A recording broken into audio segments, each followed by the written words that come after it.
कई इंद्र की पूजा करते, वो इंद्र नूं ही रब समझी बैठे, इंद्र नूं ही अन्नदाता समझते हैं। वो कहते जे इंद्र मीह ना पावेगा तो असीं भुखे मर जावांगे।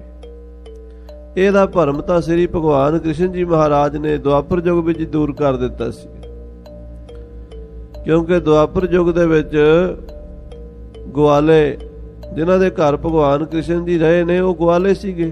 ਪਿਤਾ ਨੰਦ ਸੀਗਾ, ਮਾਤਾ ਯਸ਼ੋਦਾ ਸੀ, ਤੇ ਉਹ ਸਾਰੀ ਗਵਾਲਿਆਂ ਦੀ ਅਹੀਰਾਂ ਦੀ ਜੋ ਬਰਾਦਰੀ ਸੀ ਉਹ ਗਊਆਂ ਪਾਲਦੇ ਸੀ, ਗਊਆਂ ਦਾ ਦੁੱਧ ਵੇਚਦੇ ਸੀ, ਉਹਦੇ ਨਾਲ ਹੀ ਗੁਜ਼ਾਰਾ ਚੱਲਦਾ ਸੀ। ਦੁੱਧ ਘਿਓ ਉਹਨਾਂ ਦੇ ਘਰ ਬਹੁਤ ਸੀ, ਇਸੇ ਕਰਕੇ ਭਗਵਾਨ ਕ੍ਰਿਸ਼ਨ ਜੀ ਨੂੰ ਮੱਖਣ ਖਾਂਦੇ ਦਿਖਾਇਆ ਗਿਆ ਹੈ। ਤੋ ਇੱਕ ਤੇ ਭਗਵਾਨ ਕ੍ਰਿਸ਼ਨ ਜੀ ਨੇ ਦੇਖਿਆ ਵੀ ਪਿਤਾ ਆਨੰਦ ਤੇ ਮਾਤਾ ਯਸ਼ੋਦਾ ਦੇ ਪਿੰਡ ਦੇ ਸਾਰੇ ਬੁੱਢੇ ਬਜ਼ੁਰਗ ਤੇ ਬੀਬੀਆਂ ਤੇ ਜਵਾਨ ਤੇ ਬੱਚੇ ਇਕੱਠੇ ਹੋ ਕੇ ਬੜੀ ਵੱਡੀ ਕੋਈ ਪ੍ਰੋਗਰਾਮ ਦੀ ਪਲੈਨਿੰਗ ਕਰ ਰਹੇ ਆ, ਬਹੁਤ ਵੱਡਾ ਤਿਆਰਾ ਕਰ ਰਹੇ, ਜਿਵੇਂ ਕੋਈ ਜੱਗ ਕਰਨਾ ਹੁੰਦਾ। ਭਗਵਾਨ ਕ੍ਰਿਸ਼ਨ ਜੀ ਨੇ ਆਪਣੇ ਪਿਤਾ ਨੂੰ ਪੁੱਛਿਆ ਕਿ ਪਿਤਾ ਜੀ ਇਹ ਕਾਹਦੀ ਤਿਆਰੀ ਕਰ ਰਹੇ ਹੋ? ਦਸਮ ਪਾਤਸ਼ਾਹ ਜੀ ਨੇ ਇੱਕ ਕਥਾ ਕ੍ਰਿਸ਼ਨ ਅਵਤਾਰ ਦੇ ਅੰਤਰਗਤ ਸ੍ਰੀ ਦਸਮ ਗ੍ਰੰਥ ਸਾਹਿਬ ਦੇ ਅੰਦਰ ਵੀ ਲਿਖੀ ਹੈ। पिता जी कहने लगे पुत्र कृष्ण तैयारी कर रहे हैं, आयो हुआ इंद्र की पूजा को दिवस। इंद्र दी पूजा का दिन आ गया, साल पिछों असी इंद्र दी पूजा करते हैं। इंद्र देवता ਉਹਨੂੰ ਅਸੀਂ खुश करते हैं। ਜਦੋਂ ਉਹਦੀ पूजा करांगे ਉਹ ਮੀਂਹ ਪਾਵੇਗਾ ਤੇ ਮੀਂਹ ਪਾਣ ਨਾਲ ਫਿਰ ਘਾਹ ਹੋਵੇਗਾ, ਘਾਹ ਖਾ ਕੇ ਸਾਡੀਆਂ ਗਊਆਂ ਦੁੱਧ ਦੇਣਗੀਆਂ, ਦੁੱਧ ਤੋਂ ਮੱਖਣ ਮਿਲੇਗਾ, ਪੁੱਤਰ ਆਪਣਾ ਗੁਜ਼ਾਰਾ ਚੱਲੇਗਾ। ਕਿਉਂਕਿ ਘਾਹ ਹੋਵੇਗਾ ਤਾਂ ਹੀ ਗਊਆਂ ਦੁੱਧ ਦੇਣਗੀਆਂ। ਉੱਠੈ ਘਾਹ ਚਰਹਿ ਨਿਤ ਸੁਰਹੀ, ਸਾ ਧਨ ਦਹੀ ਬਿਲੋਵੈ। ਗੁਰੂ ਗ੍ਰੰਥ ਸਾਹਿਬ ਜੀ ਵੀ ਪੰਕਤੀ ਆਈ ਹੈ ਵੀ ਮੀਂਹ ਪੈਣ ਦੇ ਨਾਲ ਘਾਹ ਹੁੰਦਾ, ਘਾਹ ਨਾਲ ਗਊਆਂ ਦੁੱਧ ਦਿੰਦੀਆਂ ਨੇ, ਉਹਨਾਂ ਦੀ ਖੁਰਾਕ ਹੈ। ਇੰਦਰ ਦੀ ਪੂਜਾ ਇਸ ਕਰਕੇ ਕਰਦੇ ਹਾਂ ਬਈ ਇੰਦਰ ਸਾਨੂੰ ਸਾਰਿਆਂ ਨੂੰ ਪਾਲਦਾ ਹੈ, ਉਹ ਦੇਵਤਿਆਂ ਦਾ ਰਾਜਾ ਹੈ। ਸੁਣ ਕੇ ਭਗਵਾਨ ਕ੍ਰਿਸ਼ਨ ਜੀ ਕਹਿਣ ਲੱਗੇ ਬਾਪੂ ਜੀ ਆਪਾਂ ਐਤਕੀ ਇੰਦਰ ਦੀ ਪੂਜਾ ਨਹੀਂ ਕਰਨੀ, ਆਪਾਂ ਨਹੀਂ ਪੂਜਾ ਕਰਨੀ ਇੰਦਰ ਦੀ। ਇੰਦਰ ਕੌਣ ਹੈ ਵਿਚਾਰਾ ਜਿਹਨੂੰ ਸਾਡੇ ਸ਼ਹਿਰ ਦੀਆਂ ਧੀਆਂ ਭੈਣਾਂ ਜਾ ਕੇ ਪੂਜਣ, ਅਸੀਂ ਤੇ ਪਰਮੇਸ਼ਰ ਨੂੰ ਪੂਜਣਾ। ਉਹ ਵਿਚਾਰੇ ਗਵਾਲੇ ਸੀਗੇ, ਉਹਨਾਂ ਦੀ ਗੱਲ ਸਮਝ ਨਾ ਆਈ। ਕਿਉਂਕਿ ਜਿਹੜਾ ਬੰਦਾ ਨਾ ਦੇਹ ਦੀ ਪੂਜਾ ਵਿੱਚ ਲੱਗਾ ਹੋਵੇ, ਕਰਮ ਕਾਂਡ 'ਚ ਲੱਗਾ ਹੋਵੇ, ਉਹਨੂੰ ਅਧਿਆਤਮ ਦੀ ਗੱਲ ਸਮਝਾਓ ਨਹੀਂ ਸਮਝ ਪੈਂਦੀ।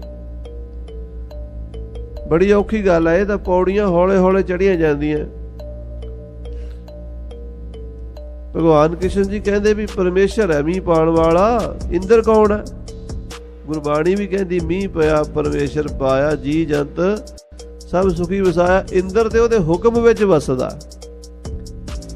ਜੇ ਵਾਹਿਗੁਰੂ ਦੀ ਆਗਿਆ ਹੁੰਦੀ ਹੈ, ਹੁਕਮ ਹੁੰਦਾ ਹੈ, ਮੇਘੈ ਨੋ ਫੁਰਮਾਨ ਹੋਵਾ, ਵਰਸੋ ਕਿਰਪਾ ਧਾਰ, ਜੋ ਵਸਦਾ। ਤੇ ਅਸੀਂ ਉਹਦੀ ਪੂਜਾ ਕਰੀਏ ਜਿਹੜਾ ਵੱਡਾ। ਪਰ ਉਹ ਵਿਚਾਰਿਆਂ ਨੂੰ ਗੱਲ ਸਮਝ ਨਾ ਆਈ, ਕਹਿਣ ਲੱਗੇ ਪੁੱਤਰ ਨਵੀਆਂ ਜਿਹੀਆਂ ਗੱਲਾਂ ਕਰਦਾ, ਸਾਨੂੰ ਨਹੀਂ ਤੇਰੀ ਗੱਲ ਸਮਝ ਆਉਂਦੀ। ਸਾਰੇ ਮਹਾਂਪੁਰਸ਼ ਰਿਸ਼ੀ ਮੁਨੀ ਵੇਦ ਸ਼ਾਸਤਰ ਇੰਦਰ ਦੀ ਗੱਲ ਕਰਦੇ ਆ ਵੀ ਇੰਦਰ ਮੀਂਹ ਪਾਉਂਦਾ, ਤੂੰ ਕਹਿੰਦਾ ਇੰਦਰ ਨਹੀਂ ਪਾਉਂਦਾ।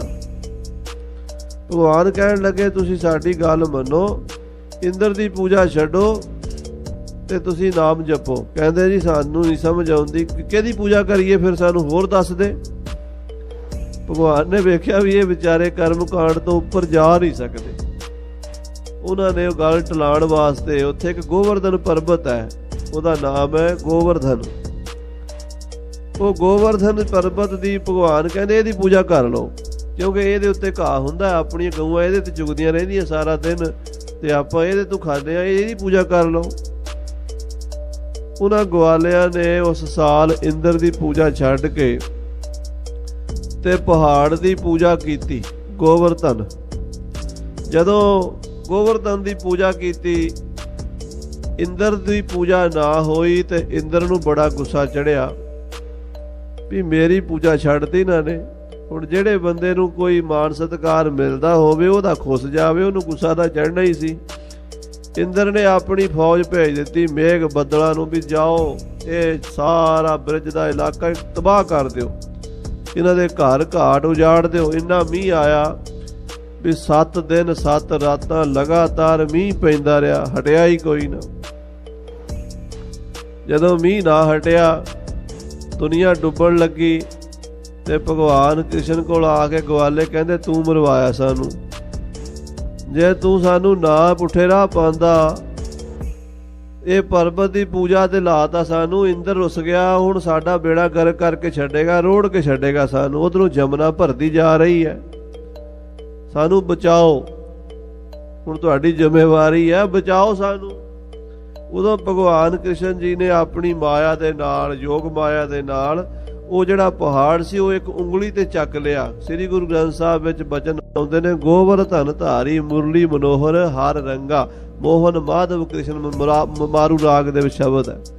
ਉਹ ਭਗਵਾਨ ਨੇ ਉਦੋਂ ਪਹਾੜ ਉੱਪਰ ਚੁੱਕ ਕੇ, ਜਿਵੇਂ ਛਤਰੀ ਕਰੀ ਦੀ ਹੈ ਨਾ, ਸਾਰੇ ਲੋਕਾਂ ਨੂੰ ਥੱਲੇ ਕਰ ਲਿਆ, ਉਹਨਾਂ ਦੇ ਪਸ਼ੂ ਪਹਾੜ ਦੇ ਥੱਲੇ ਕਰ ਲਏ, ਪਹਾੜ ਉੱਪਰ ਛਤਰੀ ਕਰਕੇ ਪਹਾੜ ਦੀ, ਤੇ ਸਾਰੇ ਲੋਕਾਂ ਨੂੰ ਬਚਾ ਲਿਆ। ਤੇ ਇੰਦਰ ਨੂੰ ਸਮਝ ਆਈ ਵੀ ਜਿਹਨੇ ਪਹਾੜ ਚੁੱਕ ਲਿਆ ਨਾ, ਜਿਹਨੇ ਪਹਾੜ ਚੁੱਕ ਲਿਆ ਇਹ ਮੇਰੇ ਤੋਂ ਵੀ ਡਾਢਾ ਹੈ, ਇਹ ਕੋਈ ਤਗੜਾ ਹੈ। ਫਿਰ ਉਹਨੇ ਆਪਣੇ ਧਿਆਨ ਨਾਲ ਵੇਖਿਆ ਵੀ ਇਹ ਤਾਂ ਪਰਮੇਸ਼ਰ ਦੀ ਭਗਤੀ ਕਰਨ ਵਾਲਾ, ਭਗਤੀ ਦਾ ਪ੍ਰਚਾਰ ਕਰਨ ਵਾਲਾ ਉਹਦਾ ਅਵਤਾਰ ਹੈ। ਤੇ ਫਿਰ ਆ ਕੇ ਪੈਰੀ ਪੈ ਗਿਆ, ਇੰਦਰ ਨੇ ਮਾਫੀ ਮੰਗੀ, ਇੰਦਰ ਸ਼ਰਣੀ ਪੈ ਗਿਆ। ਕਿਉਂਕਿ ਗੁਰਬਾਣੀ 'ਚ ਗੁਰੂ ਨਾਨਕ ਸਾਹਿਬ ਕਹਿੰਦੇ ਭੈ ਵਿੱਚ ਇੰਦ ਫਿਰੈ ਸਿਰ ਭਾਰ, ਭੈ ਵਿੱਚ ਰਾਜਾ ਧਰਮ ਦੁਆਰੇ। ਇੰਦਰ ਆਦਿਕ ਦੇਵਤੇ ਦਾ ਪਰਮੇਸ਼ਰ ਦੇ ਭੈ ਵਿੱਚ ਵਿਚਰਦੇ ਹਨ। ਆਖੋ ਸਤਿਨਾਮ ਸ੍ਰੀ ਵਾਹਿਗੁਰੂ। ਇਸੇ ਤਰ੍ਹਾਂ ਬਚਨ ਆਉਂਦਾ ਖਾਲਸਾ ਜੀ, ਦਮਦਮਾ ਸਾਹਿਬ ਸਾਬੋ ਕੀ ਤਲਵੰਡੀ, 10ਵੇਂ ਪਾਤਸ਼ਾਹ ਕਲਗੀਧਰ ਜੀ ਦੇ ਚਰਨਾਂ 'ਚ ਭਾਈ ਡੱਲੇ ਨੇ ਤੇ ਮਾਲਵੇ ਦੇ ਬਰਾੜਾ ਨੇ ਬੇਨਤੀ ਕੀਤੀ, ਮਹਾਰਾਜ ਮੀਂਹ ਨਹੀਂ ਪੈ ਰਿਹਾ, ਬੜੇ ਦਿਨ ਹੋ ਗਏ ਨੇ, ਉਧਰੋਂ ਖੇਤਾਂ ਦੇ ਵਿੱਚ ਹਲ ਵਾਹਣੇ ਨੇ, ਫਸਲ ਬੀਜਣ ਦਾ ਟਾਈਮ ਲੰਘਦਾ ਜਾ ਰਿਹਾ, ਮੀਂਹ ਪਵਾ ਦਿਓ। 10ਵੇਂ ਪਾਤਸ਼ਾਹ ਟਾਲਦੇ ਰਹੇ, 1 ਦਿਨ 2 ਦਿਨ, ਹਫ਼ਤਾ ਲੰਘ ਗਿਆ ਤੇ ਜੱਟ ਇਕੱਠੇ ਹੋ ਕੇ ਕਹਿੰਦੇ ਮਹਾਰਾਜ ਮੀਂਹ ਪਵਾਓ ਨਹੀਂ ਤੇ ਅਸੀਂ ਮਰ ਜਾਵਾਂਗੇ।